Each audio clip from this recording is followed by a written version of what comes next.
Siachen glacier दुनिया का सबसे ऊंचा बैटलफील्ड जो कि करीब 78 किलोमीटर में फैला हुआ है, इसी में स्थित है साल्टो माउंटेन रेंज जो कि सियाचिन में भारत पाकिस्तान की सीमा रेखा का भी काम करता है। और इसी सीमा रेखा में स्थित है एक चोटी जो कि पाकिस्तान के कब्जे में थी और इसका नाम था कैथ। पाकिस्तान के पहले प्राइम मिनिस्टर कैद-ए-आजम मोहम्मद अली जिन्ना के नाम पर, लेकिन साल 1927 में इसका नाम बदलकर रख दिया जाता है बाना पीक और यह नाम रखा जाता है भारत के एक बहादुर सिपाही सूबेदार मेजर बाना सिंह के नाम पर। तो आखिर क्या है इस बहादुर सिपाही की कहानी और कैसे इंडियन आर्मी द्वारा साल 1927 में पाकिस्तान के इस पीक पर कब्जा करा जाता है? मेरा मानना है कि एज इंडियन हमको, आपको और हमारे आने वाले न्यू इंडिया को इस बारे में जानना बेहद जरूरी है, क्योंकि ये वे जांबाज हैं जिनके कारण हम अपने घरों में भारत में चैन की नींद सो पाते हैं। प्लीज नोट, रेफरेंस के लिए इस वीडियो में भारत और पाकिस्तान का मैप अलग अलग तरीकों से दिखाया गया है, बट एज इंडियन हमको पता है कि पूरा का पूरा जम्मू एंड कश्मीर भारत का एक अभिन्न अंग है और भारत का ऑफिशियल मैप यह है। भारत पाकिस्तान को 3 सीमा रेखाएं अलग करती हैं, जिसमें पहली है रेड क्लिफ लाइन जो कि सबसे बड़ी सीमा रेखा है, और दूसरी है LOC लाइन ऑफ कंट्रोल, और तीसरी है AGPL actual ground position line. AGPL या एक्चुअल ग्राउंड पोजीशन लाइन ये वही सीमा रेखा है जो कि साल्टो माउंटेन रेंज में स्थित है। इसकी लंबाई लगभग 110 किलोमीटर है। इसी सीमा रेखा के राइट साइड में सियाचिन ग्लेशियर स्थित है जो कि चीन के अक्साई चीन और POK को अलग करता है। इसलिए इस सीमा रेखा के साथ साथ सियाचिन ग्लेशियर भी काफी ज्यादा महत्वपूर्ण है, क्योंकि यह वही ग्लेशियर है जो भारत के 2 सबसे बड़े दुश्मन चीन और पाकिस्तान को अलग रखता है। इसके साथ साथ ही इस सीमा रेखा पर तापमान हमेशा -55 डिग्री तक पहुंचता है और इसके साथ ही यह हमेशा 35 फीट ऊंची बर्फ से ढका रहता है। तो इससे आप समझ सकते हैं कि इस वातावरण में सरवाइव करना मुश्किल ही नहीं नामुमकिन है। इसलिए यह इलाका आजादी के कुछ सालों तक ना ही भारत के द्वारा क्लेम करा जाता था और ना ही पाकिस्तान के द्वारा। लेकिन साल 1970 और 80 के दशक में पाकिस्तान कुछ यूरोपियन को इस इलाके में एडवेंचर करने के लिए परमिशन दे देता है। इससे पाकिस्तान यह दिखाना चाहता था कि यह इलाका पाकिस्तान के अंतर्गत है। इसी के रिस्पॉन्स में साल 1977 में इंडियन आर्मी द्वारा भी इस इलाके में अपने एडवेंचर अभियान शुरू कर दिए गए। इसके बाद साल 1983 में दोनों देश यह डिसाइड करते हैं कि अब इन इलाकों में क्यों न एक्सपेडिशन की जगह या एडवेंचर की बजाय परमानेंट मिलिट्री पोस्ट बना दिया जाए, जिस कारण से पाकिस्तान के द्वारा ऑपरेशन अबाबीन लॉन्च करा जाता है। और इसी के रिस्पॉन्स में ठीक 13 अप्रैल 1984 को वैसाखी के दिन भारत के द्वारा ऑपरेशन मेघदूत लॉन्च करा जाता है और इस ऑपरेशन में भारत सफल रहता है।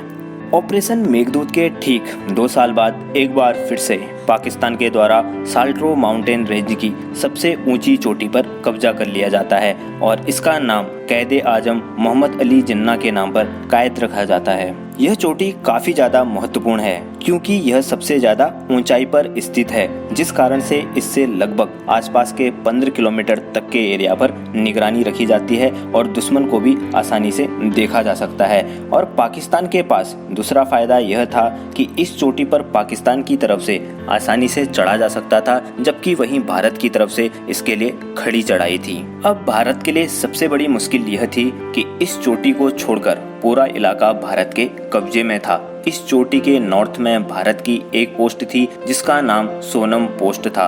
इस चोटी पर पाक का कब्जा होने के कारण इसके उत्तर में जाना या सोनम पोस्ट तक जाना इम्पॉसिबल था। इसलिए भारत के लिए इस पोस्ट पर कब्जा करना काफी ज्यादा इम्पोर्टेंट था। क्वैत पोस्ट या सबसे ऊंची चोटी यह करीब 6200 मीटर की ऊंचाई पर स्थित थी। यह पोस्ट चारों तरफ से 500 मीटर बर्फ की चादरों से घिरी रहती थी। इसके साथ साथ ही इस इलाके में हमेशा बर्फीली हवाएं चलती थी और तापमान हमेशा -50 डिग्री सेंटीग्रेड से नीचे रहता था। अब ठीक 18 अप्रैल 1927 को पाकिस्तान सैनिकों द्वारा कैद पोस्ट से इंडिया के सोनम पोस्ट पर फायरिंग करी जाती है, जिसमें भारत के 2 जवान शहीद हो जाते हैं। और इसके रिस्पॉन्स में इसके बाद इंडियन आर्मी द्वारा एक प्लान बनाया जाता है। जम्मू कश्मीर लाइट इन्फेंट्री की 8th बटालियन को कैद पोस्ट पर कब्जा करने का काम सौंपा जाता है। इस काम के लिए 13 सैनिकों के साथ साथ इसकी कमान 2nd लेफ्टिनेंट राजीव पांडे को दी जाती है। लेकिन जैसे ही राजीव पांडे की टुकड़ी कैद पोस्ट से 30 मीटर की दूरी पर होती है, उन्हें पाकिस्तान सोल्जर के द्वारा देख लिया जाता है और उन पर मशीन गन से फायरिंग कर दी जाती है, जिस कारण से सेकंड लेफ्टिनेंट राजीव पांडे सहित 10 सैनिक इस मिशन में शहीद हो जाते हैं। इस घटना के ठीक 2 महीने बाद इंडियन आर्मी के द्वारा ऑपरेशन राजीव लॉन्च करा जाता है। इंडियन आर्मी द्वारा ऑपरेशन राजीव नाम रखने के पीछे लेफ्टिनेंट राजीव पांडे को सम्मान देना था। इस ऑपरेशन राजीव को लीड करा जाता है मेजर वीरेंद्र सिंह के द्वारा और कैप्टन अनिल शर्मा उनके डेप्यूटी होते हैं। इस टास्क के लिए टोटल 62 लोगों को चुना जाता है, जिसमें 2 ऑफिसर, 3 जेसीओ और 57 सैनिक होते हैं। 23 जून 1927 को ही यह मिशन लॉन्च करा जाता है और इसमें मेजर वीरेंद्र सिंह उस रास्ते और रस्सियों को खोजने के लिए निकलते हैं जो लेफ्टिनेंट राजीव और उनकी प्लाटून के द्वारा तैयार करे गए थे, लेकिन खराब मौसम के कारण वे इसमें असफल रहते हैं। अब जैसा कि हमने वीडियो में पहले ही बात करी थी कि इस टीम में 3 जेसीओ भी थे, इसलिए ठीक 24 जून 1927 की रात को एक टीम पहले जेसीओ सूबेदार हरमान सिंह के द्वारा इस मिशन की चढ़ाई शुरू कर दी जाती है और दूसरी टीम जो कि जेसीओ सूबेदार संसार चंद के अंतर्गत थी, वह पहली टीम को कुछ ही दूरी पर फॉलो करती है और इसके बाद ही तीसरी टीम जिसको लीड कर रहे थे नायक सूबेदार बाना सिंह, इनको रिजर्व में रखा जाता है।